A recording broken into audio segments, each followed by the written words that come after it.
98.7's Cliff and the Fun Country Morning Show. Monday morning comes around, and you know Lauren Rich is going to be here. And today, I guess we're choosing a little fun, kind of a detour from politics and violence and all kinds of other stuff and trauma that you have to deal with on a day-to-day basis. We're going to look at the music that we listen to and find out how healthy or / unhealthy this music can be, or at least in the message. I know some of it. Take it for what it is. It's a song, but nevertheless, some of it written from some dark places, some from some funny places, and others. You got to kind of figure out for yourself what's the mental state of this song. I think, for this week, everybody really just needed a break from reality, and so that's why we're just kind of taking a week to enjoy something different. And this song in particular, I have always laughed at because, some men that I have visited with and some men that I know, when you talk about the song Girl Crush, they think it means girl on girl, and I have to say that is not at all what it means. No, you need to go listen to the lyrics.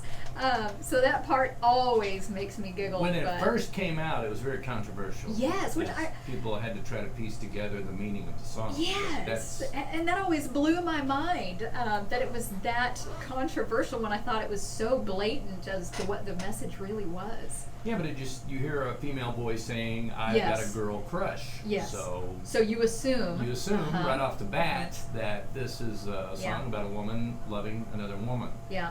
Not even close. In country music was very controversial at the time. Yeah. And what year did it come out? I can't remember. Hey, you got me. I can't remember. Oh. The years all run together. Are you kidding me? I don't remember what I had for lunch Friday, and you're asking me what year Girl Crush came out. Valid question. So anyway, so I thought we would just kind of take that and break it down a little bit. It'd be something different for people and maybe spark some thought and some deeper insight for some folks. Right. So let me look here. 2015. Oh, it's been that long? Yeah, it's been 5 years. Wow. Okay. It's hard to believe how fast time goes. So you want to play part of it here, and you can kind of break it down for me? Okay, we're breaking down the song Girl at this point. Man. Well, so at this point, we're just still to blatant envy. And that's one of the really interesting themes of the song, is that nowhere is this girl angry. She's not angry about anything.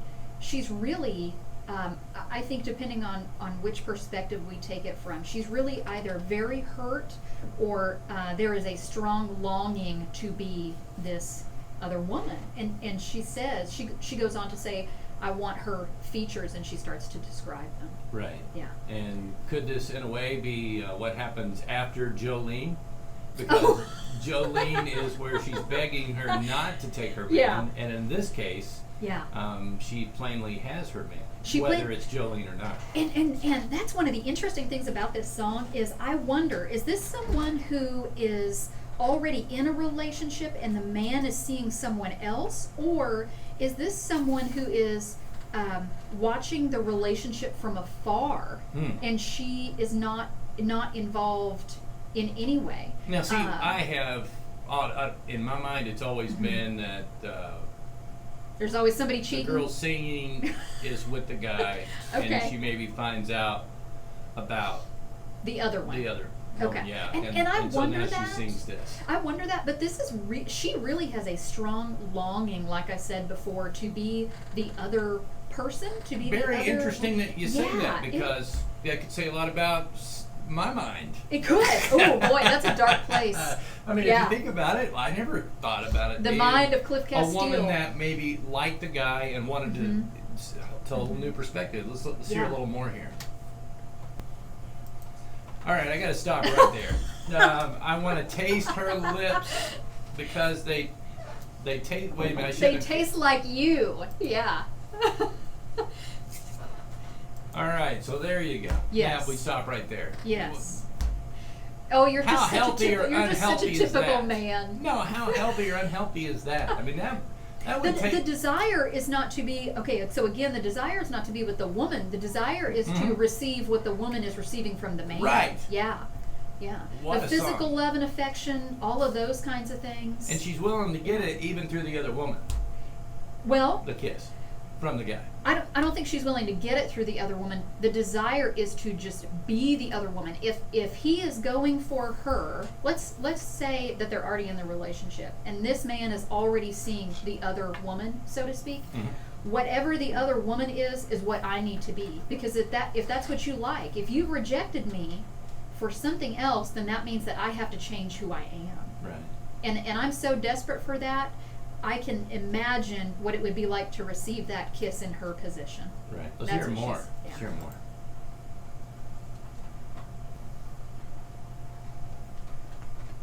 There you go. Even more. And that says, what can I do to make you love me as much as you love her? Change my hair. Can I smell like her? Yes.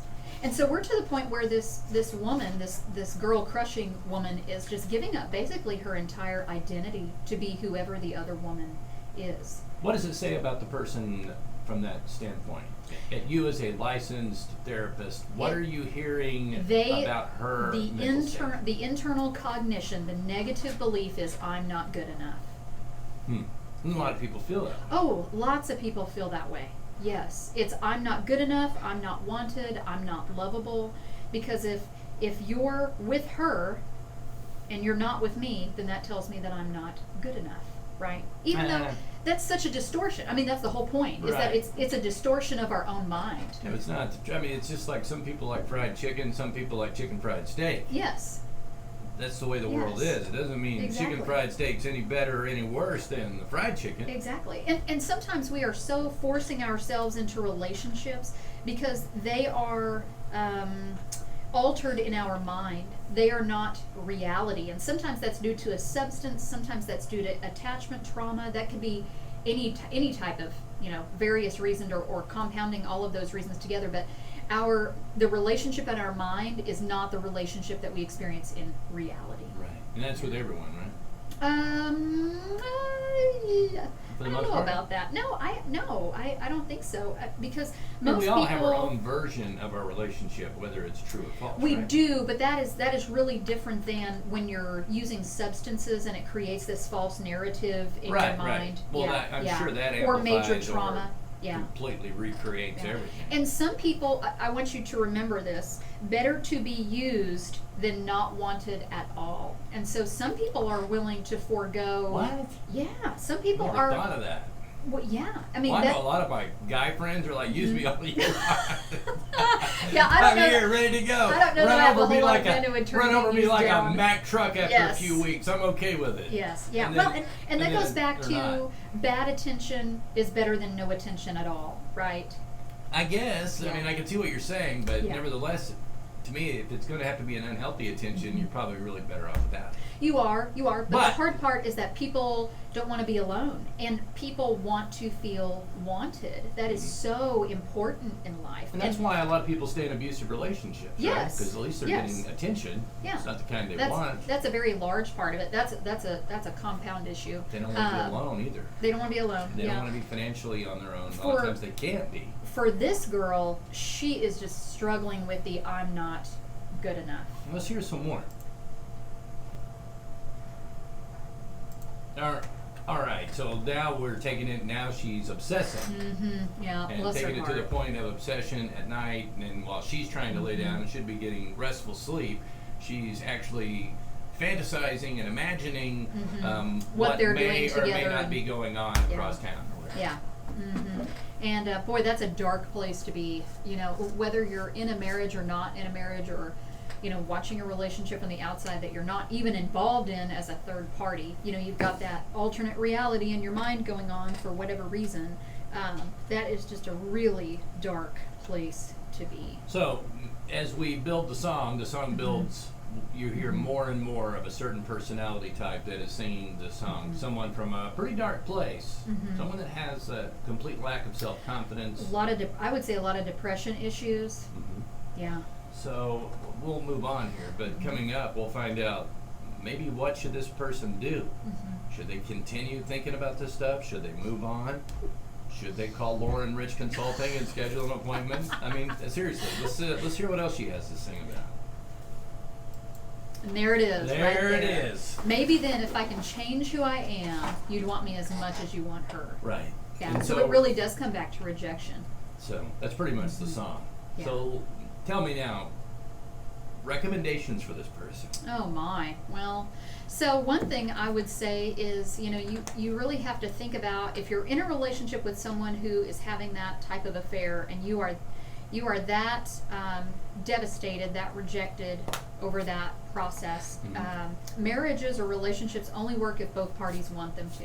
Right. And I've done, I'm sure this has happened to other therapists before, but I've done marital counseling with people before, Right. and lo and behold, the man is having an affair while we're in marital counseling. And so, talk about not gonna work. And how do you come up with that? Do they admit to Oh it? yeah, he admitted to it. Actually, I think he got caught, and then he admitted to it. And so everything that we had been working toward was for naught because he was not committed to making it work. Well, let's go right here. At that point, trust has been violated. Trust has been violated. And trust that's been earned over years of marriage, years of a relationship, and now it causes question for every. Yes. How much harder is it for a relationship to come back after that? Because, anytime someone's working a little late, the question's going to pop up. Anytime they're just out of pocket for a few minutes and they don't really know what's going on with them, it could be the most benign, innocent thing in the world, but it changes in the relationship, doesn't it? It does. And trust is one of those things where once the damage is done, I don't know that it will ever look the same again. People say, I just want it to go back to normal. Well, we can't undo that. Once the toothpaste is out of the tube, it's a done deal. You can't put that I've never back heard in. it put like Yes. that. The toothpaste It's just is out of the tube. And so you have to realize that moving forward in relationships, that things will look different. Now, can they be stronger? I think that's possible, but boy, that takes a lot of work on both parties. You have to be really committed to making life better and making the relationship better. Well, thanks for help breaking it down. We're going to do another song next week, right? Are we Sure. going to do one next week? Yeah. You You pick. have any ideas? I'll pick You pick. one. Okay. I'm going to pick something totally that maybe, I don't know which one I'm going to pick. There are so many songs that they come from so many different points of view that it's hard to decide which one, but I think I've got a good one. Let me think about You it. I think might so? come up with something better. Okay. Well, we'll do